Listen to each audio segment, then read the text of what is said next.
On découvre ensemble Avon dans le 77. Pendant le trajet, abonnez-vous, likez, commentez, partagez. Découvrons ensemble Avon, commune de 13 526 habitants. Située dans le sud de la Seine-et-Marne, à la lisière de la forêt de Fontainebleau, Avon est une petite ville vallonnée.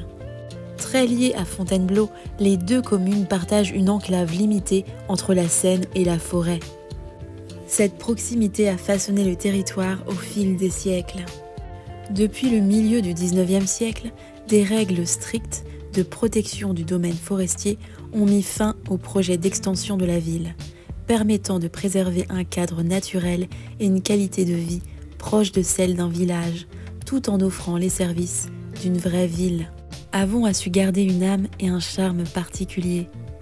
Historiquement, Avon s'est développée autour d'un village central et de plusieurs hameaux.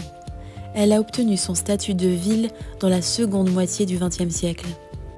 Contrairement à Fontainebleau, où les commerces et services sont regroupés dans un cœur de ville, Avon est organisé en plusieurs quartiers et pôles commerciaux bien distincts, ce qui lui donne une configuration atypique et propre. Avon, paroisse royale qui englobait Fontainebleau, bénéficie d'un passé riche. La passion des rois de France pour la chasse dans la forêt de Bière a peu à peu transformé un simple pavillon en château royal, influençant aussi le destin de la commune. Saint-Louis lui-même fréquentait l'église Saint-Pierre d'Avon et s'y recueillait avec les fidèles. Il a aussi veillé aux besoins des habitants en fondant un hôpital en 1260 confié à l'ordre de la Sainte Trinité. De nombreux rois de France sont nés ou morts à Fontainebleau et certains racontent même que le cœur de Philippe IV le Bel aurait été déposé dans l'église d'Avon. Plus tard, sous François Ier, la paroisse fut administrée par les Trinitaires, étendant leur autorité sur le château, le bourg de Fontainebleau et le couvent. En 1661, Louis XIV créa une cure spécifique et une paroisse indépendante à Fontainebleau, privant Avon de son statut de paroisse royale. Dans un deuxième temps, nous verrons pourquoi Avon fait partie des villes des Justes de France, un titre attribué à celles qui ont pris position pendant la Seconde Guerre mondiale. Lors de la Seconde Guerre mondiale, certains habitants entrèrent dans la résistance. À Avon, plusieurs figures marquantes se sont illustrées par leur courage face à l'occupant nazi. Le père Jacques, directeur du petit collège des Carmes, a caché des enfants juifs et aidé des familles persécutées. Pour cela, il fut reconnu en 1985 juste parmi les nations, la plus haute distinction civile décernée par l'État d'Israël.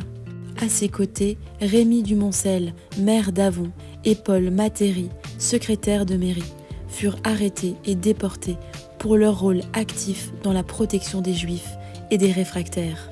C'est en hommage à leur bravoure que la ville a intégré le réseau Villes et Villages des Justes de France et inauguré en 2015 une rue des Justes. Mais Avon a aussi payé un lourd tribut. Une partie de son conseil municipal fut arrêtée et envoyée vers les camps.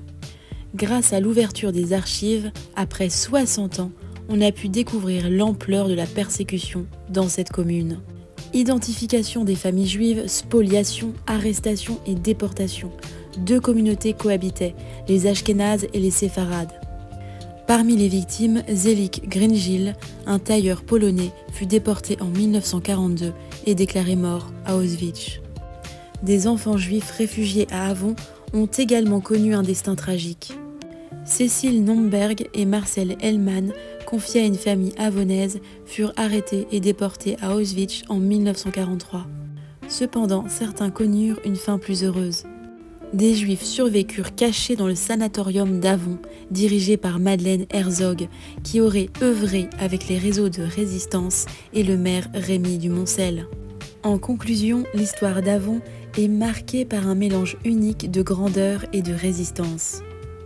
Ville royale, elle a abrité des figures historiques et des événements d'envergure avant de devenir un témoin de courage pendant la Seconde Guerre mondiale.